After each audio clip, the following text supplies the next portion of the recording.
Ako dosiahnuť bezpečné cesty pre všetkých? Robíme preto dosť? Sme na dobrej ceste k vzájomnej tolerancii, alebo nám ešte stále chýba kus akejsi ohľaduplnosti? Čo ešte môžeme urobiť viac? Cyklisti, motoristi, zákonodarcovia, infraštruktúra. Dámy a páni, milí hostia, milí diváci, veľmi rada vás vítam na dnešnej diskusii, ktorú robíme v rámci podujatia Share the Road, Mission Right. Dovolte mi, aby som vám predstavila mojich dnešných hostí. Sú nimi Adrián Gazdík, riaditeľ podujatia Share the Road, Mission Right. Vedľa neho sedí Jožko Regec, bývalý československý reprezentant cyklistika a bývalý politik. Dobrý deň prajem všetkým. Ďalej Juraj Sagan, bývalý profesionálny cyklista a v súčasnosti športový riaditeľ slovenského cyklistického tímu. Zdravíčko. Motoristický novinár František Fiala. Dobrý den. A Roman Terek, vedúci oddelenia BCEP na Ministerstve dopravy Slovenskej republiky. Dobrý deň prajem. Ešte doplním, že publikum nás sleduje aj online v rámci streamu, ktorý je na stránke Mission Right a preberajú ho viaceré slovenské a české médiá. A dnešnú diskusiu priniesla spoločnosť Continental, ktorá už dlhoročne komunikuje bezpečnosť na cestách v rámci svojej kampane Share the Road a spája alebo prepája motoristov a cyklistov na cestách. Pretože cesta patrí všetkým. A to, že cesta patrí všetkým, tak s touto myšlienkou sme sa vybrali aj my na našu štvordňovú cyklotúr. Vyrazili sme zo srdca Slovenska, z obce Ľubietová a plánujeme teda dôjsť, ak všetko pôjde tak, ako si predstavujeme, až do srdca Českej republiky, do Číhošti. Aktuálne máme za sebou dve etapy, za čo teda si môžeme pogratulovať, že zatiaľ sme teda prišli všetci a všetci v zdraví, akékoľvek straty, takže to je super. Prvá etapa viedla z obce Ľubietová do Púchova. My sa priblížili trošku k tým československým hraniciam, keďže dnes budeme veľa rozprávať o Slovensku aj o Česku.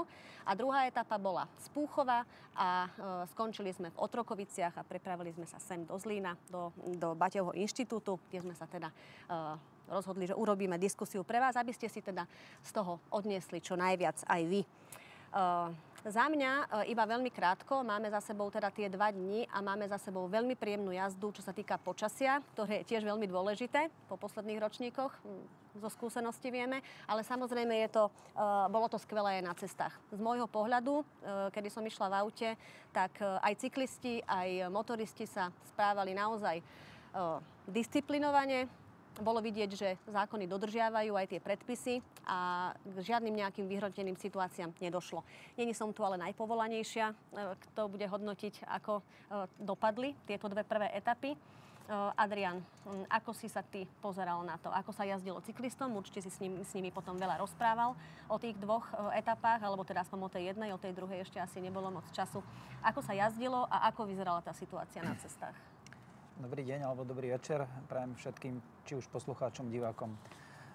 Tak na tú otázku môžem odpovedať dneska tak o mnoho ľahšie ako po minulé roky, pretože nie len kolegovia, ktorí dneska sedeli na bicykloch, ale aj my v aute sme to vnímali veľmi, veľmi pozitívne voči tým predchádzajúcim ročníkom. Bolo naozaj cítiť, že keby som to mal povedať úplne presne, tak som mal niekedy pocit, ako keby mali tí vodiči na volantoch zbierku zákonov, medzi nimi vytiahnutý samozrejme zákon, ktorý práve komunikujeme aj my cez náš projekt. A naozaj sme zaznamenali počas prvej etapy, aspoň čo viem od kolegov zo sediel bicyklov, tak jediné tie ostrekovače známe, ktoré naozaj je cítiť veľmi často, keď sme na cestách aj v bežných životoch a bežnej premávke. A príjemným prekvapením bola pre mňa druhá etapa práve už na českej strane, kde v minulom roku sme toho zažili, že sa to nedalo naozaj ani spočítať, tých takých negatívnych zážitkov. A dneska, musím povedať, aj presne, jak si povedala, ešte som nerozprával so všetkými chlapcami a dievčatami, ktorí boli dneska v tom našom mikrobalíku. Nezažil som jednu jedinú negatívnu reakciu a keby bola nejaká negatívna, verím, že by mi ju povedali hneď pri príchode do cieľa. Takže na úvod veľmi pozitívne dneska. Si ma predbehol trošku s tým porovnávaním toho minulého ročníka a tohto ročníka. Je ten rozdiel naozaj taký citeľný? A skúsme sa zamerať aj na Slovensku, aj na českú stranu, keďže máme divákov aj na Slovensku, aj v Čechách aktuálne. Tak čo sa týka tej slovenskej strany, tam si trúfnem povedať, už aj minule pri diskusii, ktorú sme vedli po dojazde v Púchove, bolo cítiť nielen teraz nás ako z pocitov účastníkov toho projektu, ale aj zo štatistík, ktoré pripravilo Ministerstvo dopravy a z Ministerstvom vnútra, kde bolo cítiť, že tam je akoby také zlepšenie, že tí ľudia to začínajú trošku vnímať. Napriek tomu tam tých negatívnych zážitkov ešte stále bolo toľko, že dokáže to, poviem, laického cyklistu, alebo teda samozrejme aj motoristu, znervóznieť akákoľvek reakcia, či to je cyklistová alebo motoristová. A naproti tomu tento rok naozaj môžem hodnotiť zatiaľ tieto prvé dve etapy veľmi pozitívne. Naozaj som ja osobne vo vozidle, v ktorom celý peloton nejakým spôsobom vediem, ani jednu negatívnu reakciu, až teda v Rajeckej Lesnej boli jedni ostrekovače, ale to ja už dneska beriem ako taký štandard, takže bolo teplo, takže tam to bolo celkom priateľné, poviem. Druhým faktom bola práve táto etapa, táto druhá, kde už sme prekročili hranicu, kde ten zákon, ktorý platí u nás, je trošku iný ako ten, ktorý platí v Čechách. U nás sa totižto môže už jazdiť v dvojrade, ak je skupina väčšia ako 6 cyklistov, čo aj z nášho pohľadu cyklistov určite zlepšuje ten pocit toho bezpečia a visibility nás ako cyklistov na cestách pre tých vodičov. A tu v Čechách to žiaľ ešte nie je a vnímame to ako škodu. A minulý rok nám to naozaj dali, ako sa povie, vodiči vyžrať, pretože ten balík, ktorý sme boli minulý rok, nás nebolo veľa, bolo nás len nejakých, poviem, 20 zaokrúhlím, tak 20-členný had, keď sa natiahne v ceste, tak naozaj to spôsobí naozaj nemalé zdržanie cestnej premávky a tie kolóny za nami sa kopili. Tento rok, aj napriek tomu, že nás bolo zhruba rovnaký počet, tak tí vodiči boli na českej strane tak nesmierne trpezliví a rešpektujúci nás, takže z toho som mal veľmi dobrý pocit, ale takisto budem rád, keď k tomu povie niečo potom neskôr možno aj Juraj, pretože bol súčasťou toho balíku, takže tie jeho vnemy priamo v tej cesty budú určite autentickejšie. Dostaneme sa určite aj k nemu a budeme sa ešte baviť aj o dvojrade. Dáta z prieskumu, ktoré dal urobiť generálny partner podujatia spoločnosť Continental v júni tohto roka medzi slovenskými a českými vodičmi a cyklistami, hovoria, že až 60% opýtaných ľudí má strach. Má strach vyťahnuť bicykel a ísť do bežnej premávky mimo cyklotras. Väčšina opýtaných tiež tvrdí, že situácia na cestách je oveľa nebezpečnejšia ako v minulosti. Že tie obavy a ten strach sú naozaj oprávnené.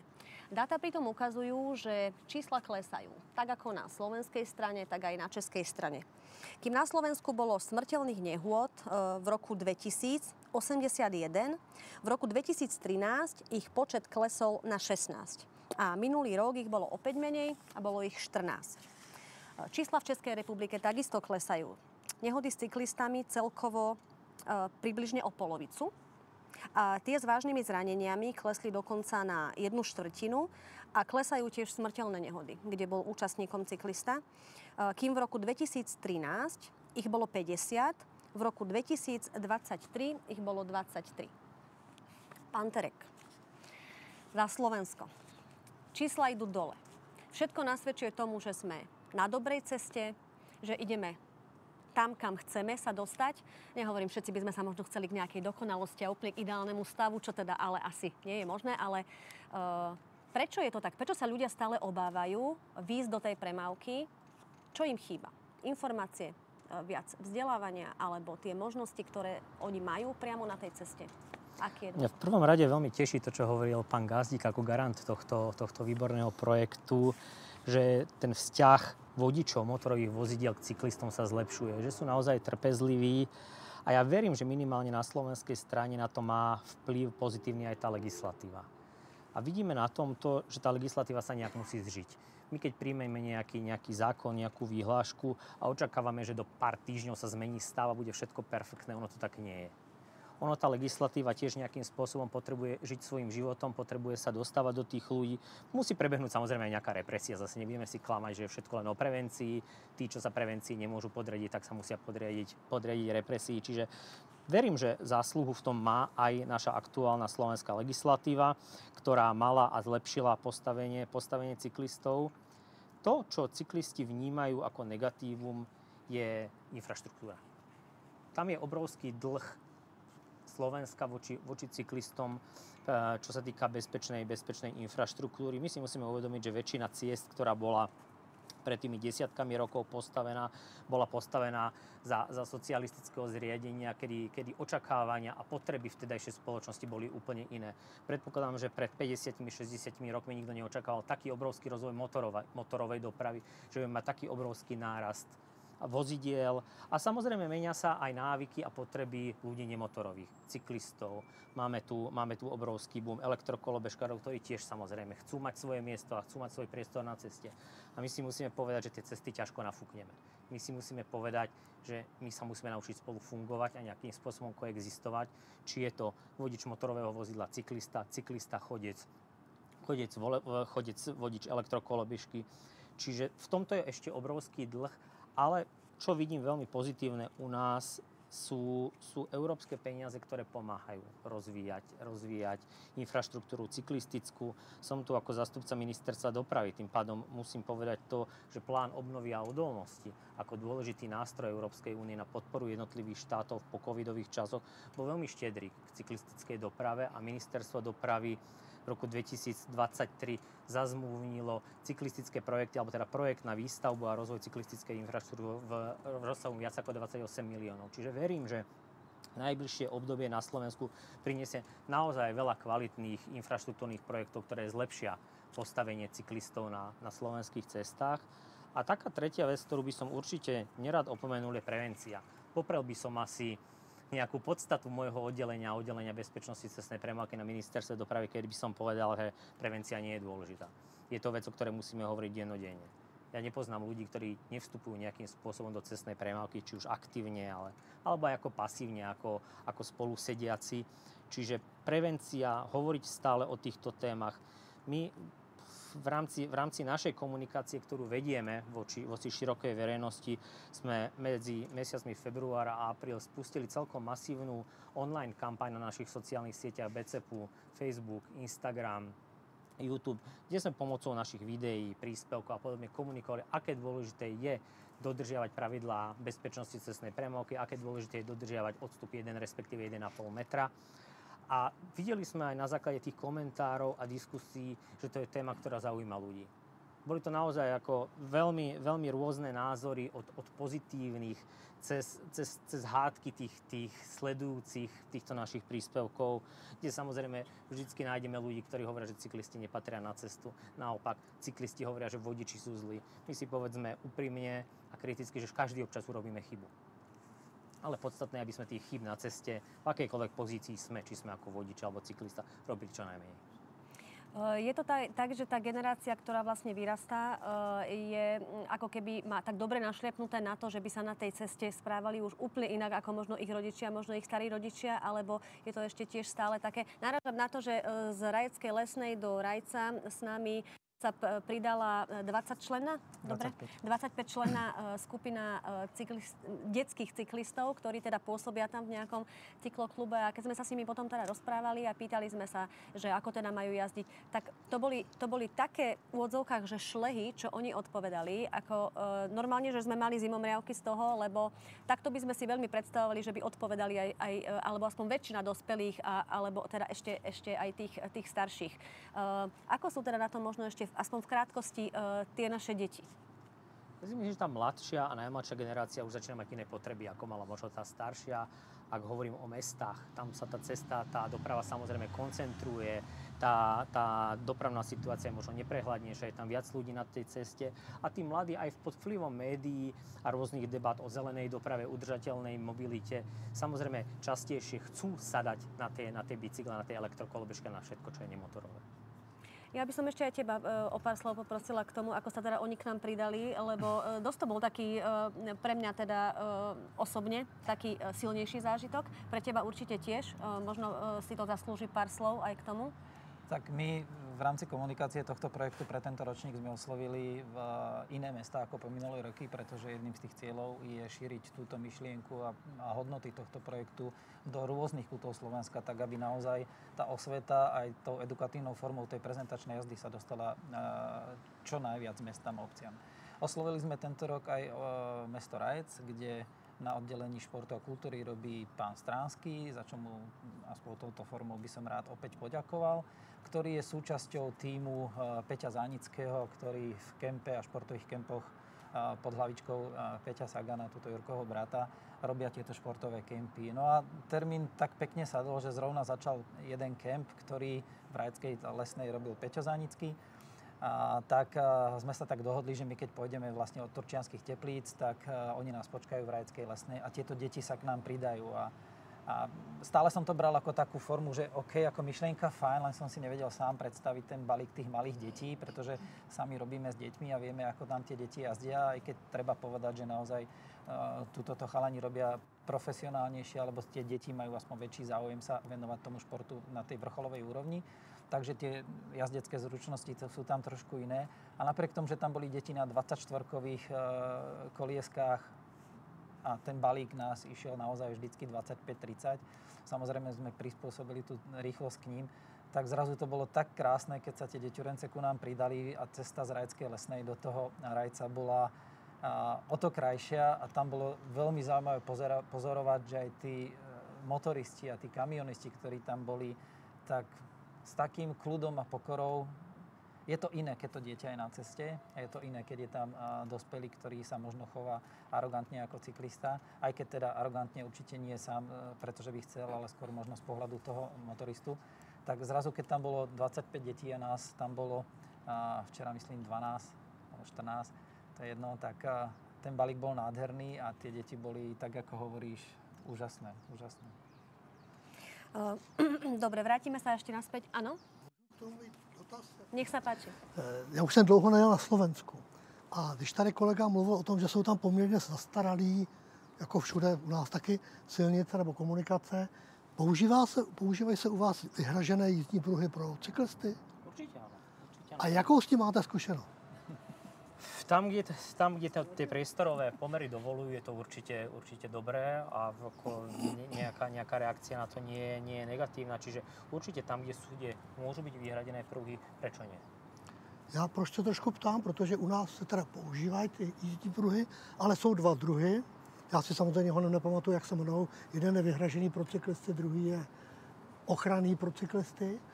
A jeden se většinou probarvuje do červena, jako je ten cyklista na tom kole je tam červený, druhé je bílej. A já jsem se setkal s tím, že ty motoristi v podstatě nevědějí, co který pruh znamená.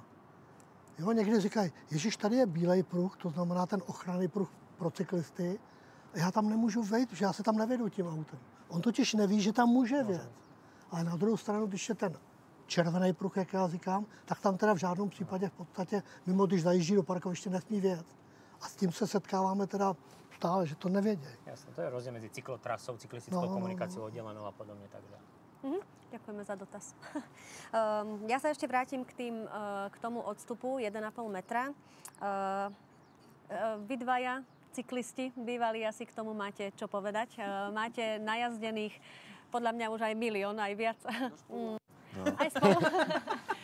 Tréningových hodín za vašu profesionálnu kariéru v bežnej premávke, lebo tak sa trénuje, nie? A určite jazdíte aj teraz, obidvaja ste aktívni, že naozaj ten bicykel stále patrí a predpokladám, že bude navždy patriť do vášho života. Vy už budete môcť aj porovnať, teda, že či to je stále tak, že vás tí motoristi tak stále tak ako lížu, že s vami zakýmáca, alebo či sa už tá situácia trošičku zmenila. Je super, že ste tu obidvaja, lebo môžeme to teda porovnať aj na slovenskej, aj na českej strane. Tak skúsme. Juraj, môžeš. Tak za mňa určite som strašne rád za schválenie tohto zákona. Predsa len to bol dôležitý krok, poviem, pre cyklistov ako takých. No a v podstate vnímam to aj tak, že fakt to obiehanie sa zlepšilo, ale kopu razy sa proste človek stretne s nervóznym človekom, ktorý je možno sám so sebou nevysporiadaný a urobí to naschvál. A vtedy ma to mrzí, že keď nás proste obieha a má pritom na druhej strane fakt, že priestor na to, aby nás obehol s väčším vymedzením, takže používa auto ako zbraň. Pre mňa to príde ako keby najviac smutné, keď to fakt urobí človek, že naschvál, keď ani auto nejde oproti a ide si kompenzovať nejaké svoje vnútorné pocity. Ale určite za posledné roky sa to zlepšilo od zlegalizovania tohto zákona. Hej, čiže tie 2 roky bol taký medzník toho, že naozaj je to... No predtým tam nebolo to nejako až tak moc definované. Na českej strane, pán Regec?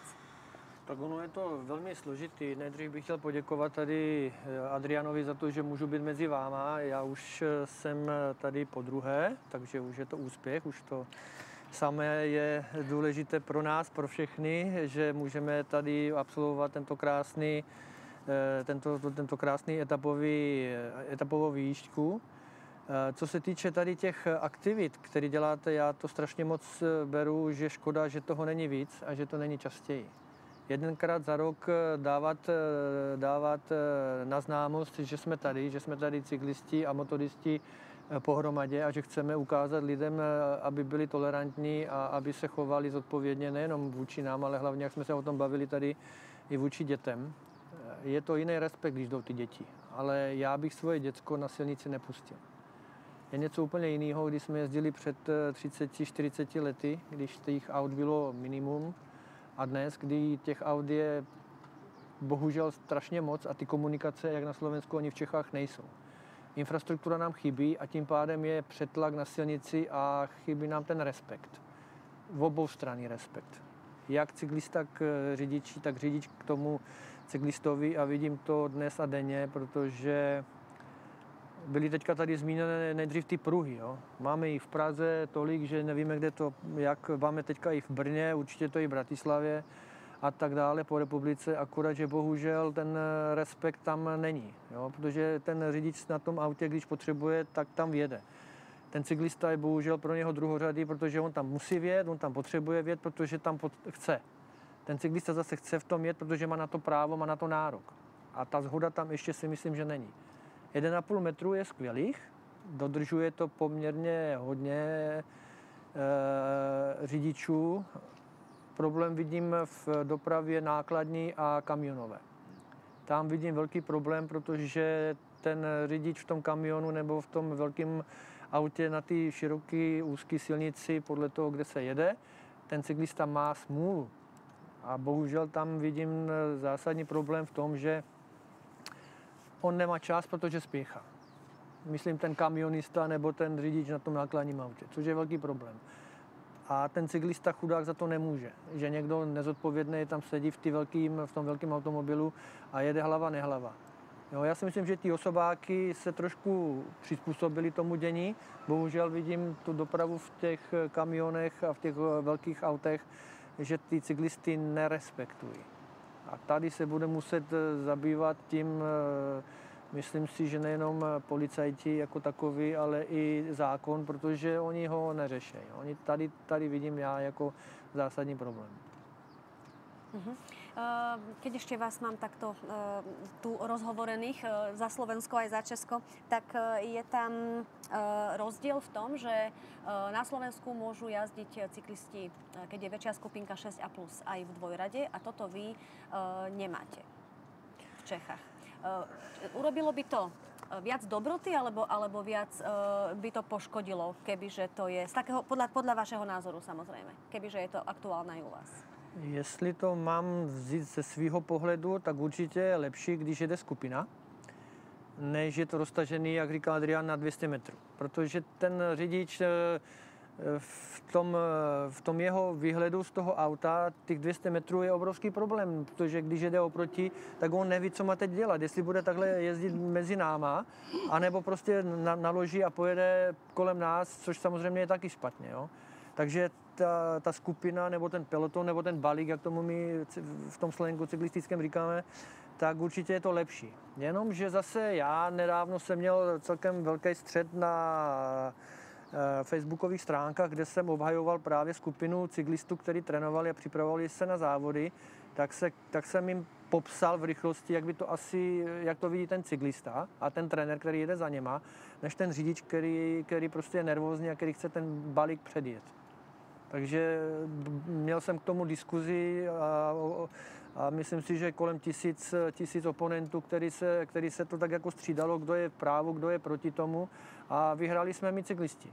Jo, protože jasné je, že když ten balík jede sice ve dvojici, tak je to pořád, dejme tomu nějakých 40-50 metrů, než 200 metrů, kde prostě tam není šance, aby najednou ten řidič tu dlouhou skupinu, ten vláček předjel. Juraj, ty si ocenil, že takéto niečo je u nás? Ještě s odstupem 1,5 metru. No to je nemožné. No. To je v podstatě nemožné. Jo? Z môjho pohľadu to je tiež super, že môžeme jen tak jazdiť vo dvojici a myslím si, že aj v rámci pozornosti poviem šoféra, určite skôr zbadá dvoch vedľa seba, teda respektíve teda 6 dvojstupe, ako keď idú poviem 12 za sebou. Pán Fiala, vy ako motorista alebo ako človek, ktorý sa v tomto prostredí pohybujete, ale zároveň ste mi teda povedali, že sa pohybujete aj v tom cyklistickom, čiže viete to povedať aj z jedného a z druhého pohľadu, ako sa vy na to pozeráte? Já v podstatě musím plnohodnotně podepsat to, co říkala tady Jožka.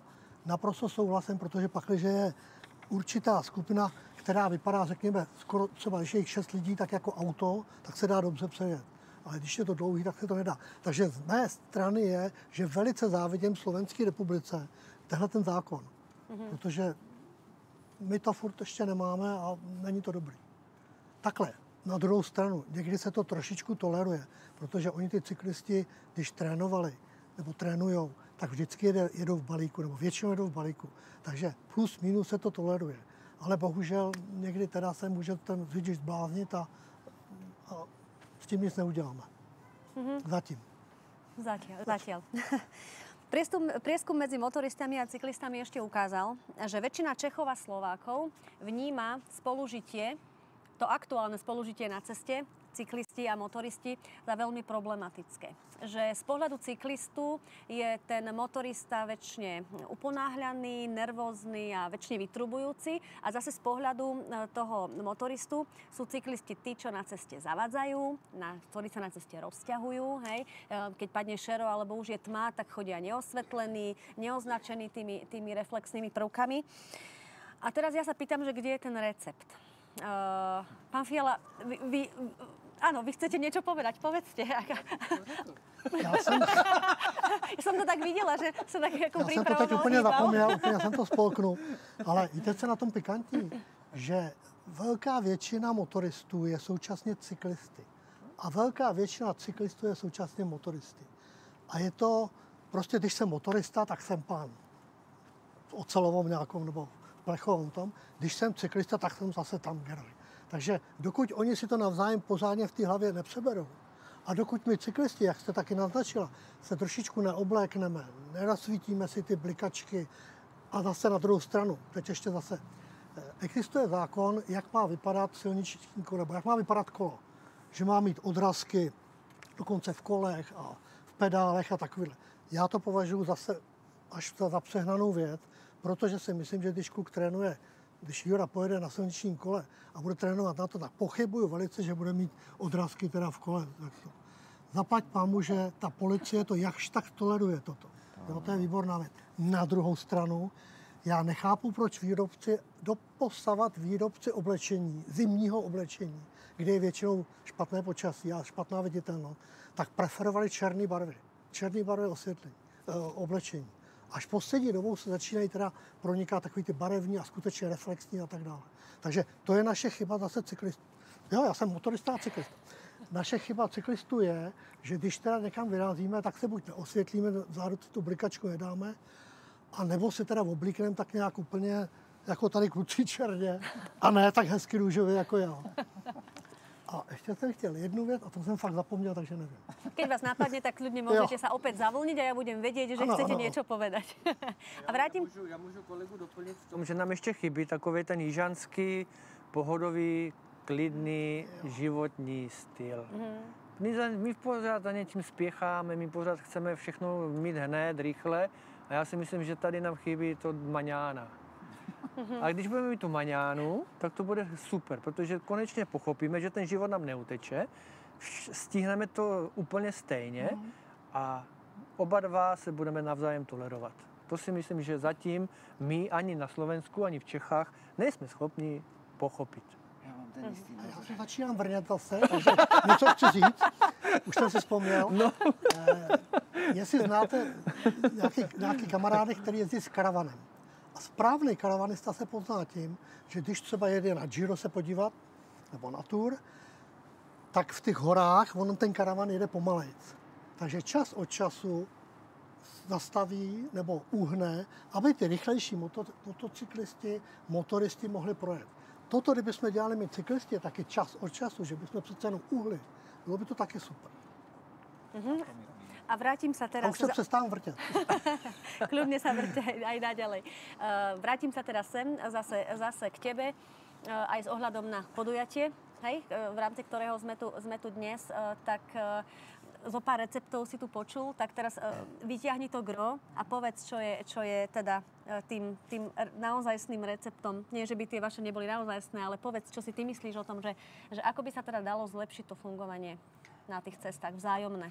Tak ono toto naozaj treba povedať, že všetko to, čo povedali chalani alebo páni tuto vedľa mňa, tak všetko dáva zmysel a všetko môže pomôcť celkovej tej skladačke.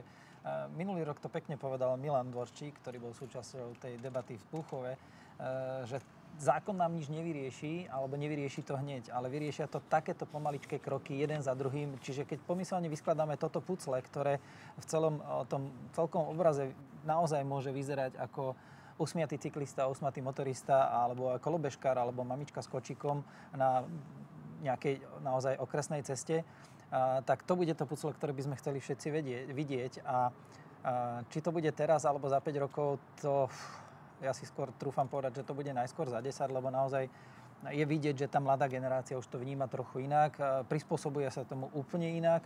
A bude nám naozaj treba veľa krokov. Tie, ktoré už tu boli spomenuté, či už je to občasné odstavenie na krajnici, to je vidieť, my sa snažíme tiež aj počas nášho projektu toto aplikovať, aby keď už vidíme, že vytvárame naozaj veľkú kolónu, tak jednoducho zastavíme na kraji a necháme, nech to prejde, aby naozaj sme nevytvárali aj my takú tú nevraživosť. A potom je samozrejme, že sa tí vodiči môžu na nás hnevať. A ďalších z tých krokov, ktorú sme spomínali aj pri minulej diskusii, bolo taký ten návrh, ktorý, ja ho budem asi omieľať stále, mne sa strašne páči. Ja by som napríklad počas výuke v autoškolách dal každému mladému človeku, ktorý chce získať vodičské oprávnenie, aby jazdil týždeň v premávke na bicykli. On by to možno pochopil rýchlejšie, aby sa možno inak choval. Ale opäť, to sú len postrehy možno každého jednoho z nás. Možno keby tu sedel niekto iný, tak povie úplne iný, pretože má úplne inú skúsenosť.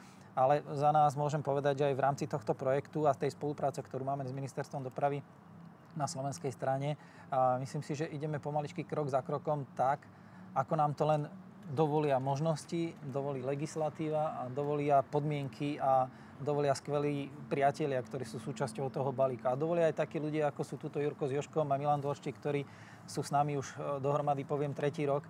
A dokážu aj svoje tváre ponúknuť cez prostredníctvom práve takýchto diskusí tie skúsenosti navonok a verím, že práve ich skúsenosti dokážu mnohým otvoriť oči, lebo veľa vodičov, veľa cyklistov možno o tom doteraz ani nerozmýšľalo a dúfam, že zhliadnú svoje oči práve k takýmto osobnostiam, ako sú túto páni vedľa mňa a si povedia, OK, začnem na to pozerať inak. A to je zase jeden z tých kúskov tej skladačky. Jedným kúskom je aj tá edukácia. To neustále dookola opakovanie o tom, ako by to malo byť. A to je vlastne aj myšlienka Shared Road Mission Ride. Tak. Povedzme si, čo nás čaká ešte počas tých 2 etap, ktoré vlastne ešte budú zajtra a pozajtra. Tak teraz nás čaká čisto česká časť projektu, kde sa budeme snažiť jazdiť naozaj v lajne, tak ako súčasná alebo tunajšia legislatíva prikazuje, umožňuje, takže my budeme chcieť aj na vlastnej koži zaznamenať všetky tieto skúsenosti, ktoré nám to prinesie počas týchto 2 dní. Uvidíme, ako na to budú reagovať vodiči. Myslím si, že budú reagovať len tak, ako sa my budeme chovať ku ním, takže dúfam, že dobre. A čaká nás v podstate zajtrajším dňom, začíname v Otrokoviciach cez Moravskú, Třebovú, a Českú Třebovu, kde budeme končiť. A pardon, v Olomouci, zabudol som. To je prvá zastávka. A následne už sa posunieme v 4. deň z Českej Třebovej cez Nové Mesto na Moravie, cez krásnu Vysočinu až do srdca Čiech, do obce Číhošť. A keď sme ešte boli pri tých receptoch, tak ešte skúste dať každý nakrátko nejaký taký tip, ako naozaj zlepšiť to spolužitie a tú komunikáciu medzi cyklistami a medzi motoristami. Aby sme to všetci prežili v zdraví. Určite. Ja si myslím, že zatiaľ to je stále taký boj medzi tým veľkým a tým veľkým myslím toho motoristu, ktorý je chránený plechmi a karosériou a airbagom a pásom. A tým malým, ktorý je chránený maximálne tou príľbou, ale ja by som bol veľmi rád, aby sa to čo najskôr dostalo aspoň k remíze, k nejakému súžitiu a k dohode, aby to už prestalo byť bojom, ale práve tým nejakou harmóniou na tej ceste. Jestli můžu, já už jsem to trošičku naznačoval. Já jako motoristka chci uznávat cyklisty a jako cyklista chci, abych uznával motoristy. Takže v podstatě, my se o tom bavíme celou dobu, aby ta rovnováha tady byla. Prostě účastníci silničního provozu jsou všichni, je na to zákon, je na to 100letý zákon. A to, že mě ještě trošku odskočím, stalo se kolikrát a určitě vám taky, že jste jeli po silnici, šofér vám nadává a říká, hele, můžu být trochu sprostej, ty vole, tamhle máš cyklostezku. Oni totiž ty lidi trošku nevědějí, že já nemusím podle zákona jet po cyklostezce, která je většinou spojená i s chodcema a maminkama s kočárkama a Jura, když trénuje, tak pojede rychle. Takže on má právo, protože je účastník silničního provozu, být na té komunikaci. Takže tohle bych ještě v rámci té edukace teda zdůraznil. Juraj, tvoj recept? Tiež vzájomná tolerancia oboch strán. Iba to vedie k úspechu. Tuto máme tu Maňánu, ideme ďalej? Já teď přemýšlím, co mám říct, protože mně se líbil František, že hele ty vole, tam je cyklostezka, nebo tam je já nevím co, běž tam do lesa. Ale už se mně kolikrát stalo, že to bylo ty vole a tam je červená za chvilku, jo? A já zase přijdu k němu a říkám, ty vole, ono to tak není, ta silnice není jen tvoje, ta je naše společná. Takže respekt, tolerance. Nic jiného v tom není. Protože toho vola potom se potkáme někde jinde a dopadne to tak, že každý jde s rozbitou hubou. A to si myslím, že to není to, co se chce dělat. Jo? Stalo se nám to, bohužel, jo, není to jenom u nás, je to i ve světě. Bohužel se čte dneska denně, kolik vrcholových cyklistů nedávno nám umřelo na silnici díky tomu, že bohužel, jo. Je to i ve Španělsku nebo v Itálii, jo, kde se to v životě nestalo, že by umírali takhle cyklisti, jak teď, vrcholoví. Jo, protože bohužel oni nemají kde jinde trénovat než na těch silnicích. Jo. U nás je to naštěstí dobrý. Já jsem si schválně dneska koukal na ty statistiky, kolik lidí umírá, tak naštěstí bohužel v letošním roce pojedeme zítra Olomoucký kraj má zatím bohužel nejvíc mrtvých. Jo. Zlínský nemá naštěstí ani jednoho, takže je to pán Bůh zaplat za ty dary. Jo. Ale bohužel máme půl rok, teďka prázdniny, do konce roku ještě nějaký měsíc bude, takže respekt, tolerance a jeden druhýho si vážit. Protože jsme tady na tom světě jenom jednou, jsme tady jenom na takový ty návštěvě a každý by si ten život měl užít podle toho, jak se mu to líbí. A aby jsme nebyli zbytečně nějak omezováni. Proč? Jo? Ta země koule je jenom jedna, my jsme tady takový hosté, tak se máme k tomu tak nějak i přizpůsobit. Vzájemně. Dost, už si myslím, že som to řekl jasne. Páni, ďakujem vám veľmi pekne za to, že ste prijali pozvanie do dnešnej diskusie, že ste ju obohatili o ten svoj pohľad. Takisto ďakujem všetkým divákom, ktorí nás dnes pozerali. Verím tomu, že bola diskusia pre vás inšpiratívna a že ste si odniesli z nej veľa užitočných vecí. A všetkým vám, ktorí sa chystáte na cestu, či už na 2 kolesách alebo na 4 kolesách, tak nezabudnite, ako ste už aj počuli, ohľaduplnosť, rešpekt a ja vám želám, aby ste prišli každý šťastne do svojho cieľa. A možno niekedy aj o minútku, 2-3 neskôr, ale bezpečne a plynulo. Majte všetci ešte krásny večer. Ďakujem ešte raz. Ďakujem. Pekný večer. Dobrý.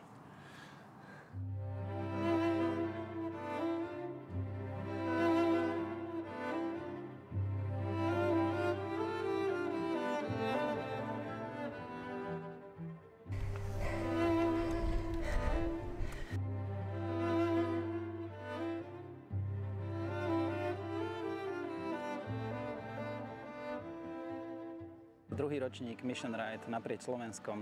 Misijné podujatie, ktoré má priniesť ľuďom trošku osvety ohľadne nového zákona o cestnej premávke. Všetci cyklisti sú pripravení, to znamená, to najzákladnejšie je tu, aby nás bolo vidieť, aby ľudia pochopili, o čom to je.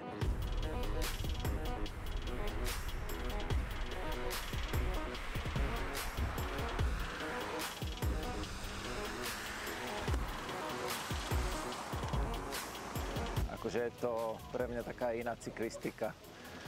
Nesúťažná a zároveň veľmi pekná.